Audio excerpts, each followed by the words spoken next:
Hello, everyone. I hope that you're all doing fine, and I hope that you're now over with the result का जो पूरा एक माहौल बना होता है, उससे अब आप धीरे-धीरे बाहर आ रहे हैं। Congratulations to all of those who have qualified the exam. जो नहीं कर पाए इस बार, it's okay. It keeps on happening, ठीक है? This exam requires a lot of experience. I always say that, especially if you've not studied anything and you're coming new, 4 5 months are very less to prepare, to have that level of preparation that is required to sit for the exam and clear it. ठीक है?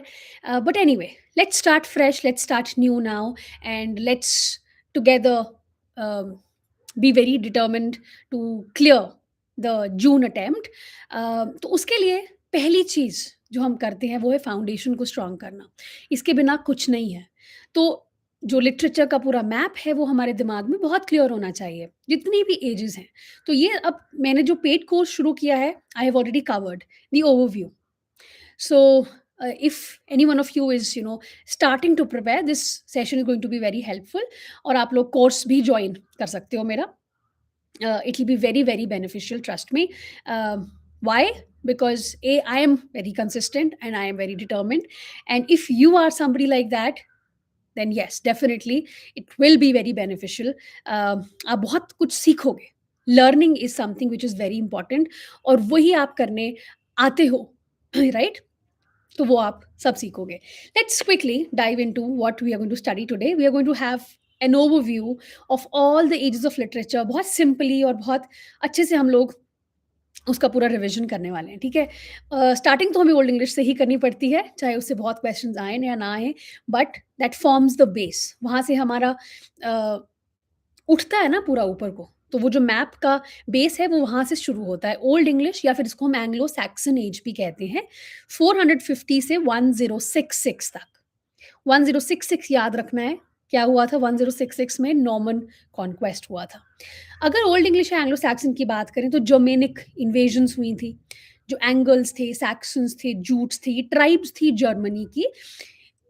अब ये England है, इधर Germany है, तो Germany से एकदम नज़दीक वाया सी ये लोग एंटर हुए। तो बहुत ट्राइबल सोसाइटी थी और हीरोइक काइंड ऑफ सोसाइटी थी, ठीक है? मार-धाड़ ये सब बहुत हीरोइक माना जाता था, तो वॉरियर बेस्ड एक सोसाइटी थी। लिटरेचर कैसा था? लिटरेचर ओरल था उस टाइम पे। हाँ, it was composed bye scops poets की तरह। और कल्चर कैसा था? एक पेगन कल्चर था जो later it merges with Christianity. हुँ, सेंट ऑगस्टीन आए थे, क्रिश्चियनिटी को एस्टैब्लिश किया था, मिशनरीज़ आए थे, तो स्टार्टिंग से ही क्रिश्चियंस नहीं है, क्रिश्चियनिटी वहाँ पे भी एस्टैब्लिश हुई थी। Language old English, Anglo Saxon heavily inflicted words थे उस टाइम पे, क्योंकि जर्मनी के ये ट्राइब्स आई थी, तो डेफिनिटली सैक्सन्स जो ट्राइब्स थी, एंगल्स जो ट्राइब थी, तो एंग्लो सैक्सन हम लोग लैंग्वेज कहते हैं, ओल्ड इंग्लिश कहते हैं। It was not mutually intelligible with modern English, different थी। लिटरेरी कैरेक्टरिस्टिक्स क्या हैं इस एज के? Heroic code. What is that? एक लॉर्ड और टेन का रिलेशनशिप था, कॉमिटेटस कहते हैं उसको। Pagan values plus Christian morality थी, and there was an excessive use of alliteration, caesura, ये कुछ कैरेक्टरिस्टिक्स हैं लिटरेचर के। Caesura is the pauses that we have, then kenning, जैसे कि दो वर्ड्स को कंबाइन करके एक बनाना, जैसे वेल रोड, या बॉडी के लिए बोन हाउस, ज़्यादा पोएटिक साउंड करता है इसलिए। मेजर वर्क्स बियोवुल्फ, फिर कुछ एलिजियाक वर्क्स जैसे कि Wanderer, Seafarer, the Wife's Lament. Anglo Saxon chronicle था इस टाइम पे, Caedmon's hymn. These were some of the major works, ठीक है? पोइट्री यहाँ डोमिनेट करती है एज में, प्रोज बाद में आएगा। और एलिजियाक पोइट्री थी जो रिफ्लेक्ट करती है एग्जाइल को और ट्रांजिएंट्स को। लैटिन लर्निंग एंटर होती है मोनेस्ट्रीज के थ्रू। मोनेस्ट्रीज एक लाइब्रेरीज की तरह फंक्शन करती थी, जहाँ पे सारा मैन्युस्क्रिप्ट, सारे वर्क्स पुराने पुराने स्टोर स्टोर किए जाते थे। तो monasteries work like that, and Latin learning भी वहीं से आती है। फिर आता है मिडिल इंग्लिश पीरियड 1066 से, जब नॉर्मन कॉन्क्वेस्ट होता है। तो विलियम द कॉन्करर आते हैं नॉर्मैंडी से, नॉर्मैंडी है फ्रांस में, सबसे ऊपर। तो ये इंग्लैंड, ये जर्मनी और नीचे यहाँ पे फ्रांस। फ्रांस के सबसे ऊपर नॉर्थ में नॉर्मैंडी। नॉर्मैंडी से ट्रैवल करते हैं हेस्टिंग्स की तरफ, विलियम द कॉन्करर, और जीत जाते हैं लड़ाई में, जिसको हम बैटल ऑफ हेस्टिंग्स भी कहते हैं। तो एक ट्राइलिंगुअल सोसाइटी फॉर्म हो जाती है। चर्च में लैटिन का यूज़ होता था, कोर्ट्स में फ्रेंच का, क्योंकि अब फ्रेंच इन्फ्लुएंस आएगा, तो फ्रेंच का यूज़ होना शुरू हो गया, और कॉमन पीपल थे वो इंग्लिश बोलते थे आपस में, जो उस टाइम पे प्रेवलेंट था, मिडल इंग्लिश। फिर जो एंग्लो नॉर्मन लिटरेचर था, अब क्योंकि फ्रेंच इन्फ्लुएंस आ रहा था, so romances were written in French, and courtly love tradition was entering in literature, chivalric ideals entered literature. इसी को हम एज ऑफ चौसर भी कहते हैं। उसके बाद जो 1340 से 1400 हमारा चौसर का टाइम पीरियड है। मिडल इंग्लिश चलता है, मिडल इंग्लिश पीरियड पूरा 1500 तक चलता है। 1400 में चौसर डाइड, तो 1340 से 1400 he was the father of English poetry. इन्होंने ईस्ट मिडलैंड डायलेक्ट यूज किया अपने वर्क्स में, हीरोइक कपलेट इंट्रोड्यूस किया, आयाम्बिक पेंटामीटर का यूज इन्होंने करना शुरू किया। Canterbury Tales, specially the prologue to the Canterbury Tales is very, very important. The genres within Canterbury Tales, you'll find romance, you'll find fabuleux, you'll find allegory, sermons, even beast fable. तो ये सब Canterbury Tales के ही अंदर हमें मिल जाता है। Frame narrative, realism plus satire. इसके अलावा चौसर के अलावा इसी टाइम पे थे लैंगलैंड, जॉन गावर और सर जॉन मैंडेविल, ये भी थे। तो लैंगलैंड ने पियर्स प्लाउमैन एक एलिटरेटिव रिवाइवल वो लेके आए। गावर का कन्फेशियो अमेंटिस है, जो मॉरल टेल्स की तरह है। तीनों लैंग्वेजेस में इन्होंने लिखा था गावर ने। कन्फेशियो अमेंटिस, कन्फेशंस ऑफ अ लवर, ठीक है। ड्रामा की बात करें तो ड्रामा भी यहाँ से शुरू हुआ, मिडीवल ड्रामा जिसको हम कहते हैं। Mystery place, miracle place, morality place आए। मिस्ट्री प्लेस में जो बिब्लिकल थे, मिरेकल जो सेंट की लाइफ्स पे थे, और मोरालिटी जैसे कि एवरी मैन। उसके बाद आता है हमारा रेनेसा, जिसको हम अर्ली मॉडर्न पीरियड भी कहते हैं। 1500 से 1660 बहुत बड़ा टाइम है रेनेसा। रेनेसा के अंदर ही हमारी बहुत सारी एजेस आती है, जैसे एलिजाबेथन एज, जेकोबियन एज, उसी के अंदर मेटाफिजिकल एज। एज तो क्या, मेटाफिजिकल राइटर्स, कैरोलाइन राइटर्स, और प्यूरिटन्स या कॉमनवेल्थ पीरियड जिसको हम कहते हैं, ये सब रेनेसा के अंदर आता है। What is Renaissance? रीबर्थ। अब रीबर्थ किस चीज का हुआ? एक तो हुआ क्लासिकल लर्निंग का, दोबारा से जो क्लासिक्स थे, ग्रीक, रोमन, इन सब की लर्निंग दोबारा से इस एज में होने लगी। Humanism is a very important characteristic of Renaissance. Everything is focused on the human being, कि human being is the centre of the universe. हम पोस्ट ह्यूमनिज्म की बात करते हैं जब हम बात करते हैं कि अकेले नहीं है आदमी, human being is not alone. वो there is a mutual dependence on and of other things, जिसमें हम पोस्ट ह्यूमनिज्म में बात करते हैं। इंडिविजुअलिज्म पे यहाँ पे फोकस होने लगा, साइंटिफिक इंक्वायरी पे फोकस होने लगा। तो अर्ली रेनेसा की अगर हम बात करें तो हम कहते हैं that was the age of Wyatt and Surrey. उन्होंने पेट्रार्कन सोनेट को इंट्रोड्यूस किया इंग्लिश में, और ब्लैंक वर्स लेके आए सरे। फिर शुरू होती है एलिजाबेथन एज 1558 से, ठीक है, 1603 तक। ड्रामा का explosion, golden age of drama. Public theatres जैसे कि ग्लोब, रोज, ये सब बनते हैं। पहला थिएटर का नाम ही थिएटर था। प्रोफेशनल प्ले राइट्स, एक कंपनीज बनना शुरू हो जाती हैं। अच्छा, ड्रामा की कंपनीज बनना शुरू हो गई, लाइसेंस्ड थिएटर्स बनने शुरू हो गए। यहाँ पे शेक्सपियर से पहले जो प्रॉपर ड्रामा शुरू होता है वो होता है यूनिवर्सिटी विट्स के साथ शुरू, है ना? मार्लो, अदर्स लाइक केड, पील, लिली, ये सब। और यूनिवर्सिटी विट्स के जस्ट बाद या साथ शेक्सपियर। और उसके बाद जो मेजर आएंगे जेकोबियन एज में, वो बेन जॉनसन। अब Shakespeare was writing in both Elizabethan and then majorly in Jacobean age. Shakespeare wrote tragedies, comedies, histories, romances, sonnets, everything. Blank verse की मास्टरी, साइकोलॉजिकल डेप्थ था इनके वर्क्स में। Revenge tragedy यहाँ पे बहुत फेमस हुई, which was influenced by Seneca. University wits ने drama को एक बहुत प्रॉपर शेप दिया। जैकोबियन एज शुरू होती है 1603 से 1625 तक।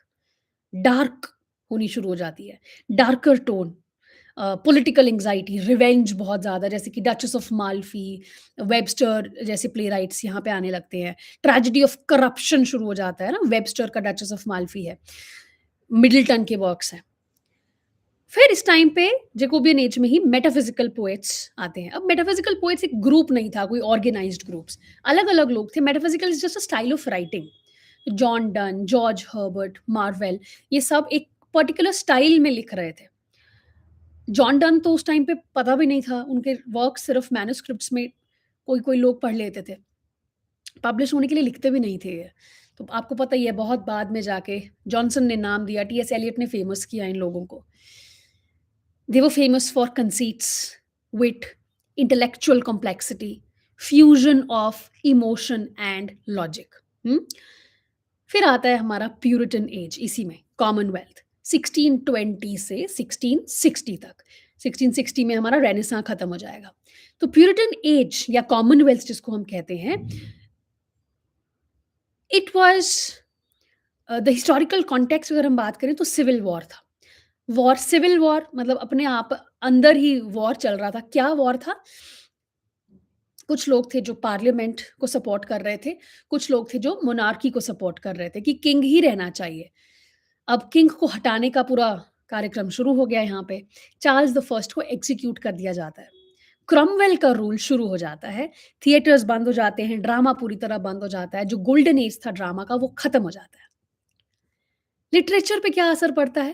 लिटरेचर बहुत ज़्यादा रिलिजियस, सीरियस और मोरालिटी की तरफ चला जाता है।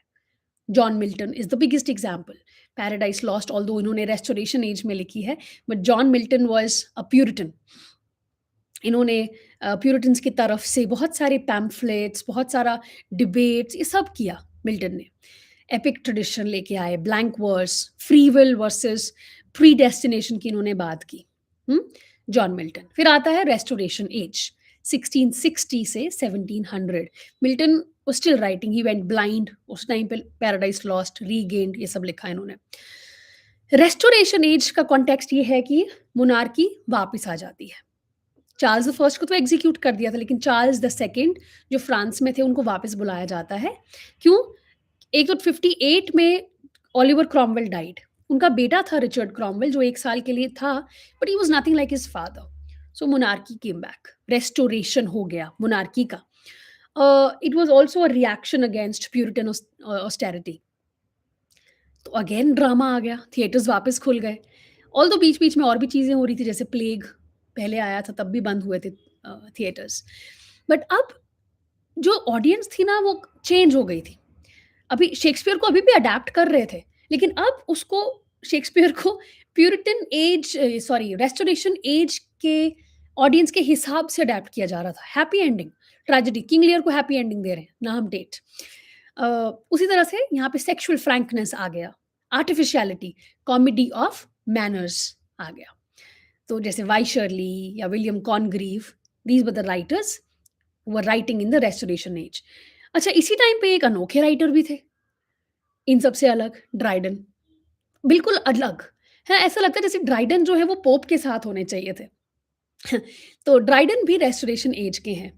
एंड आपको पता है यूजुअली ऐसा क्रिटिक्स कहते थे कि एज के हिसाब से राइटर फेमस होता है। बट अगर ड्राइडन के पास इतना ज़्यादा कैलिबर नहीं होता शायद, तो वो हम जानते ना उनको। क्योंकि restoration age was all about comedy of manners, लेकिन Dryden wrote poetry, Dryden wrote drama, everything. और इन्हीं के साथ एक और राइटर थे जो ट्रेजेडीज़ लिख रहे थे इस कॉमेडी वाली एज में, वो थे ऑटवे, ठीक है?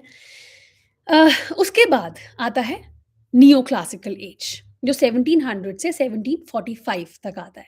कभी-कभी बुक्स में आपको रेस्टोरेशन एज पूरा 1745 तक मिलेगा, तो हम नियो क्लासिकल एज भी उसी के अंदर पढ़ लेते हैं। तो अब ड्राइडन बहुत बड़ा इन्फ्लुएंस बने पोप के ऊपर। पोप आए ऑगस्टन एज में, नियो क्लासिकल एज में। अब ये की आइडियाज़ क्या थे? हर एक एज ना दूसरी पिछले एज का एक रिएक्शन होती है ना? अब जैसे थिएटर्स बंद हुए थे, तो जब अचानक से थिएटर्स खुले तो सब कुछ वल्गैरिटी वो लेके आए। अब इतनी ज़्यादा वल्गैरिटी बढ़ गई रेस्टोरेशन एज में कि अगली एज वाले आए कहते हैं reason, strict, order, imitation of classical models ये सब होगा, बाकी सब बंद। सटायर लेके आए, खतरनाक satire. You all know how pope rights. तो विट, सटायर ये सारी चीज़ें डोमिनेट करने लगी नियो क्लासिकल एज में। ऑगस्टन एज नाम क्यों देते हैं? क्योंकि किंग थे ऑगस्टस, क्लासिकल टाइम में। वहाँ उस टाइम पे वो बहुत ऐसे थे कि लिटरेचर को फ्लरिश करते थे अपनी टाइम्स में। तो उन्हीं पे नाम रखा गया ऑगस्टन एज। वहाँ पे भी रीज़न, ऑर्डर को इम्पोर्टेंस मिलती थी। हुँ? अब रेस्टोरेशन एज में, पिछली एज में क्रिटिक्स भी आए थे ना, critics um, what was his name? जिन्होंने अटैक किया था रेस्टोरेशन राइटर्स को कि बहुत ज़्यादा वल्गर हैं, जैसे वैन ब्राउ को अटैक किया एंड उनकी क्रिटिसिज़्म की वजह से सेंसरशिप लगना शुरू हुआ। जब सेंसरशिप लगना शुरू हुआ तो बहुत सारे ड्रामेटिस्ट्स ने ड्रामा लिखना ही छोड़ दिया। जो Puttenham, that was his name. Puttenham ने जो लिखा था अपना criticism. Coming back to Augustan age, तो पोप, जोनाथन स्विफ्ट के सटायर और इस एज में जर्नलिज़्म बढ़ने लगा। अभी लोग बाहर जाने लगे और कॉफ़ी हाउसेस खुल गए। लोग कॉफ़ी हाउसेस में जाके बैठ के चर्चा करने लगे। वहाँ पे न्यूज़पेपर्स आने लगे, मैगज़ीन्स आने लगीं, उनको पढ़ने लगे वो लोग। कॉफ़ी हाउस भी चलने लगा, मैगज़ीन्स, जर्नल्स भी चलने लगे। तो अब एडिसन स्टील थे, उन्होंने स्पेक्टेटर जैसे कुछ गॉसिप मैगज़ीन्स भी आईं, तो लोगों को मज़ा आने लगा ये सब पढ़ने का। फिर राइटर्स ने अपने वर्क्स को, ड्रामा को एपिसोड्स में, नॉवेल्स को भी एपिसोड्स में, आगे जब नॉवेल्स भी इसी एज में स्टार्ट हो जाएँगी, तो एपिसोड्स में लिखना शुरू किया। अब रीडर्स को इंटरेस्ट बन गया, जैसे एपिसोड्स होते हैं, वेब सीरीज़ होती हैं, तो वो फिर से आएँगे, कॉफ़ी हाउस में फिर से आएँगे, फिर से पढ़ेंगे, मैगज़ीन्स लेंगे। तो ये पूरा एक सर्कल बन गया। एडिसन स्टील और यहाँ पे मॉक एपिक, पीरियोडिकल एसेज़, सैटारिकल प्रोज़ ये सब आया। अब इसी के रिएक्शन में आया एज ऑफ सेंसिबिलिटी। इतना ज़्यादा रीज़न, इतना ऑर्डर, इतना स्ट्रिक्टनेस कि उन्होंने कहा यार इमोशंस सिखा गए आप लोग तो। तो एज ऑफ सेंसिबिलिटी में इमोशंस, सेंटिमेंटलिज़्म पे फ़ोकस होने लगा। इसको हम ट्रांज़िशनल एज भी कहते हैं। ऑगस्टन एज से रोमांटिक की तरफ ट्रांज़िशन होना, 1745 से 1798 तक। हुँ? तो नेचर का एप्रिसिएशन शुरू हो गया। They are also called the precursors to romanticism. They were writers like Thomas Gray, you know, who was yeah, sorry, who was writing elegy, uh, graveyard poets, फिर ओलिवर गोल्डस्मिथ थे, Samuel Johnson थे, as of Johnson भी इसको हम कभी-कभी कहते हैं। और ट्रांजिशनल राइटर्स जिनको हम प्री रोमांटिक्स भी कहते हैं, जैसे कि Thomson is usually called the first romantic writer. Thomson ने लिखा था सीज़न। सीज़न्स पे ना नेचर की तरफ एप्रिसिएशन शुरू हो गया था। फिर आता है रोमांटिक एज 1798 से 1837 तक, French revolution. Romantic age is also the age of revolutions. बहुत सारी रेवोल्यूशंस, एक तरफ इधर फ्रेंच रेवोल्यूशन, फिर आगे चल के अमेरिकन आएगा। तो फ्रेंच रेवोल्यूशन का एक अर्ली जो फेज़ था ना, लिबर्टी, इक्वालिटी, फ्रैटर्निटी वाला, वो एक बहुत बहुत बड़ा इन्फ्लुएंस हुआ रोमांटिक राइटर्स के ऊपर। और सब लोग, specially Wordsworth was highly influenced. लेकिन बाद में जब उन्होंने डिस्ट्रक्शन देखी जिस लेवल की, रॉब फॉल ऑफ रॉबस्पियर हुआ, तब all of them, Wordsworth got disillusioned with the French war, French revolution. We had the big six: Wordsworth, Coleridge, Byron, Shelley, Keats. Big six ऐसे याद कर सकते हो, या ओल्डर जनरेशन और यंगर जनरेशन याद कर सकते हो। लेक पोएट्स, वर्ड्सवर्थ, कोलरिज और साउदी। फिर younger poets, Byron, Shelley, Keats. Concepts, nature, poet as a prophet, imagination versus reason. उसके बाद इसी एज में, अच्छा ऑगस्टन एज में ये नॉवल राइटिंग भी शुरू हो गई थी। रोमांटिक एज में जेन ऑस्टन और वॉल्टर स्कॉट, जिन्होंने हिस्ट्री, मतलब किसी ने नहीं लिखा था इतना अच्छा हिस्ट्री, हिस्टोरिकल नॉवेल्स लिखे। फिर आता है विक्टोरियन एज 1837 से 1901। कॉन्टेक्स्ट, इंडस्ट्रियल रेवोल्यूशन शुरू हो गया था, रोमांटिक एज के टाइम पे ही शुरू हो गया था। एम्पायर, साइंटिफिक चैलेंजेस आए बहुत सारे, डार्विन ने अपना बुक पब्लिश किया, तो पीपल वर लाइक हम अभी तक सोच रहे थे हमें भगवान ने बनाया है, हम मतलब everything was surrounded by God. लेकिन अभी लोगों को समझ नहीं आ रहा था कि अब हम क्या करें? किस चीज़ पे विश्वास करें, किस चीज़ पे विश्वास ना करें, है ना? तो novel became the chief form here for the first time now. Writers like Dickens, Eliot realism की तरफ जा रहे थे। Thomas Hardy, Bronte sisters were there. Poetry भी थी, ऐसा नहीं था पोएट्री चलेगी। Tennyson, Browning, big names, 3 big names Tennyson, Browning, Arnold were writing. और की थीम्स जो थी वो थी फेथ वर्सेस डाउट, डार्विन की बदौलत, social realism, social reform, moral responsibility, ये सब। फिर आया मॉडर्न एज 1901 से शुरू हो जाता है 1945 तक। हाई मॉडर्निज्म कहते हैं हम वर्ल्ड वॉर वन के बाद, 1914 के बाद। यहाँ पे फ्रैगमेंटेशन, एलियनेशन, लोग अकेलापन महसूस करने लगे जब इंडस्ट्रियलाइजेशन की वजह से इतना ज़्यादा अर्बनाइजेशन हो गया, लोग गांव छोड़ के शहरों में जाने लगे, तो अकेलापन बढ़ा। वॉर के बाद वैसे ही फ्रैगमेंटेशन आ गया। स्ट्रीम ऑफ कॉन्शियसनेस, वॉर का ट्रॉमा, ये मेजर फीचर्स हैं। TS Eliot, James Joyce, Virginia Woolf, W B Yeats main writers हैं। तो mythical method, interior monologue, impersonality जैसे concepts. And then came post modern age 1945 onwards and then the contemporary. इसमें भी fragmentation है, लेकिन a more accepted kind of a fragmentation, meta narratives, grand narratives को side में कर दिया है, रिजेक्शन है ग्रैंड नैरेटिव्स का। There is playfulness, there is intertextuality, metafiction है। Writers like Beckett, Pinter, Salman Rushdie, Atwood, and of course यहाँ पे हम लोग बाउंड्री सारी ब्रेक कर देते हैं और हम यहाँ पे वर्ल्ड राइटर्स, न्यू लिटरेचर की तरफ चले जाते हैं, है ना? तो ये है एक overview of all the edges.